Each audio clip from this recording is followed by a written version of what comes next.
Man, we got a special guest in the building today, ain't that right? Yes, indeed. Legendary field goal kicker Nick Lowery of the Kansas City Chiefs, 5 times NFL Man of the Year nominee. 5-time All-Pro. Yes. With the Jets in our market, upstate New York, and of course, the host team, Kansas City Chiefs. Nick, how you doing? Blessed to be on here with you. Appreciate it. Absolutely. Blessed to have you here. And yes, indeed. I want to take it right here because, our market is upstate New York. Everybody knows the Buffalo Bills for a couple things. 4 straight Super Bowls, and of course, why, right? We have kind of relived that experience this past playoff right in Orchard Park, where your Kansas City Chiefs end up knocking off our Buffalo Bills, and Tyler Bass, the kicker for the Bills, was just wide right. So what goes into a mindset of a kicker? First of all, I called up and left a message for him to hang in there because he generally has been a very good kicker for them. And he had I don't know what happened the week before, but he missed a couple the week before. And I'll give you a little technique too that I watched it. Most kickers, when you're a right-footed kicker, you tilt the ball like that to allow for and reduce the big hook. But I learned in Kansas City, which can be very windy, that it was really strong wind left to right. I'd actually have him tilted slightly left, and it would reduce how far the ball was pushed. But he's a good kicker, and it shows that the competition comes down to this much. And it was Chris Jones pushing the offensive lineman back into Josh Allen, so he missed through that third down pass. But in the end, you know what? Whether you're a Chiefs fan or Buffalo fan, we love the sport because we got to earn it. Absolutely. And I don't care how good you are on paper. Everybody was like, well, Baltimore's better than the Chiefs on paper. Buffalo's better than the Chiefs on paper, but you got to earn it. And the Chiefs, for that same reason, can't take anything for granted on Sunday. Absolutely, they can't. This one we're staying right here. It's another quick question because what they don't know is that that backup holder, the holder got hurt and there was a backup holder. How important is that holder to you guys? I don't think there was a backup holder though in the game because I think their punter, who did not have a good game, probably because he had a strained hamstring, but. Holder's important. You don't want to even think about it. And when you've got that little bit of hesitation, but I don't think it had anything to do with him missing that one. I just think it's just one of the things that happens, and we didn't expect him to miss it. No. And do you think with him, because the last 2 weeks in the post game, the question was asked to the head coach that yes, he was informed that he was missing. If the ball was tailing to the right in pregame warm-ups at that end of the field. Do you think it would have made a big difference if the ball, if the Bills would have put the ball over on the left, got the ball over to the left hash mark, and have them kick from the left hash mark so that the ball could tail in that direction and go through the uprights, have a better chance of going through as your experience? I don't know the wind currents in Buffalo at that second in time, but in the end, you got to your team's got to go. We got to do whatever it takes, and that's why we had 4 straight field goals from Harrison Butker, 6 the week before. He's been making our kicks, and it makes a huge difference. And the kicking position is often underappreciated, but in the end, just like last year's Super Bowl was a game-winning field goal. Right. That's right. And Tyler Bass was receiving death threats, over that kick. It's getting crazy nowadays, and something that could have helped him out possibly is that Massive Blue Overwatch. Can you talk to us about Massive Blue? I don't think that would have helped him, but Massive Blue, I've been lucky enough to work with Chief Chris Clem. Meeting him, went down with Brian Urlacher, and we just wanted to support the Border Patrol. I live in Arizona. We live in Arizona. Okay. And that's where I realized what an untold story. And then a company asked me to help out in law enforcement. Everybody I know in law enforcement is underpaid and overworked. And now when you have 10 million plus people coming across the border, even if it's just 1%, that's 100,000 people who are unvetted. And what's happened is you created this economy where people that can't afford to pay the $5,000, $10,000, $20,000 to come across the border, you don't know what they are going to be forced to do by the cartels. So in the end, we can control ourselves. So America, in this age where AI is becoming a commonplace thing, and you got to make sure that you're using AI for the good guys to make sure you can catch the predators. If you go to massiveblue.io, you can learn more about it, but it's protecting against fentanyl trafficking. Here's a quick statistics. 300 people a day are dying, 300, mostly men, are dying every day. And that's more than the height of the Vietnam War. And yet we're not doing much about it. So it's time, and I think real leadership, you see what needs to be done. Absolutely. And you get it done. And you're absolutely right, because it's trickled down even from the West Coast to the East Coast, as we're opening asylums all throughout the state, and, it's trickled down immensely.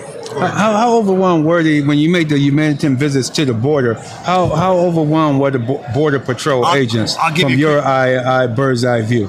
Well, Chris and Raul Ortiz, who was the head of the National Border Patrol, when we got there, we had a national Zoom call with all of the leaders, and we were informed that the previous administration, there were about 25 people in Yuma coming across every day. It went to 1,000. That's 40-fold. It's as high or higher now, and it's just you just can't vet those people. And as much as you hope they want to make America better, and many of them do, absolutely. If you're coming here to make you contribute, then you deserve to come into this country. So we have a phrase: tall fences, wide gates. Make it harder to get in illegally and easier to get in if all you want to do is contribute and do the legal way. And that's what's missing right now. And can you just tell me the importance of AI, which is, generating this cause? Because right now it's like mixed feelings over it. People saying that AI is going to be the cause of the world to end. But how has this AI been able to be useful for this cause? Well, AI is no smarter than who designs it. So you have to train it and constrain it for how it's looking. That's why Brian Haley and our team at Overwatch and the Massive Blue Company are geniuses in designing something. And literally, in 1 hour, you can do a 1 week scrape of all the social media, all of the reaching out of people that are looking for trafficking motives in fentanyl and drugs and in child trafficking. And you can capture not only their telephone numbers, you can capture as sophisticated stuff like blockchain transactions. We always thought blockchain is going to protect the bad guys and people that want to protect their privacy, but you actually can help catch them. So, when you are somebody who wants to serve their community, like most law enforcement are good, they're 5% in any part of the world that maybe aren't so good. You want to give them what they need to be successful. And Chris Clem, as Chief of Border Patrol, he joined our team because he realized, boy, if he'd had this back then, oh my gosh, what a difference it would make. Absolutely. And we are here at Super Bowl 58, Las Vegas. Your Kansas City Chiefs are, yet again, 5 and 6 years? 4 and 5 4 years? and 5 years. 4 and 5 years. So what's your prediction for this Sunday? 26-17. A lot of people are probably surprised by that, but to me, when you've got Patrick Mahomes and you've got this sort of killer instinct combined with the experience of 4 Super Bowls, knowing how badly it hurt to lose that Tampa Bay Super Bowl a few years ago during COVID. As good as Brock Purdy is, and he is great, and so is Kittle, and so is Brandon Ayuk, and Debo Samuel, and Christian McCaffrey's incredible. So we have our work cut out, but if we can get ahead, we're only allowing less than 4 points every second half the last 7-8 games, thanks to Steve Spagnuolo. Incredible defense, starting with Chris Jones, but also L'Jarius Sneed and Trent McDuffie. Incredible shutdown corners, all pros, both of them. I think we got a good shot, but it comes down to experience and just relaxing and being able to play your game. Absolutely, and the defense seems to come through this year. The defense has been better than the offense this entire season. Yeah, we've never had a defense like this, and it's a cliche, right? Offense gets you there, defense wins championships. We'll find out if that's true, and we're going to have to shut down incredibly talented 49ers team. So He was able to shut down our guy Josh Allen. Well, it started with Tua Tagovailoa, then Josh Allen, then Lamar Jackson. He took over the AFC. He ran the gauntlet this season. We earned it. Absolutely did. And we got to earn it on Sunday. And what I love is Andy Reid's a humble guy. You don't see a lot of bulletin board stupid statements. We're so great. No, you got to earn it every single game, and we have to do it Sunday. When we covered the team, when we covered the team of the Buffalo Bills, when they just played that playoff game, divisional round, and I saw the organization, the discipline that I saw from those guys in the locker room. They've been there before. Just the attitude was just completely. Andy Reid got those guys locked in and ready to go. So I was very impressed with Coach Reid. And you know what? Just slightly off the subject, but I think the fact that Jason Kelsey, those are the 2 closest brothers I've ever seen. Now that he's out of the playoffs and he can be there in the suite with Taylor Swift, I think just psychologically it helps Travis relax. Because you got one of maybe the most famous person in the world, the most successful person, won Album of the Year again for a record. He doesn't have to worry about that anymore. And of course, we're never going to forget Jason Kelsey bare-chested. Out in Buffalo, up in Orchard Park. I just think that helps Travis. I have a twin sister. Knowing the closeness that siblings can have, it helps him just relax and get it done on the field. Absolutely. Great points. From our insider, chief insider, That's Nick right. Lowery. Can you hold that ring up for a moment? See the camera there? Just hold it up toward the camera. That Super Bowl. Which Super Bowl ring is that?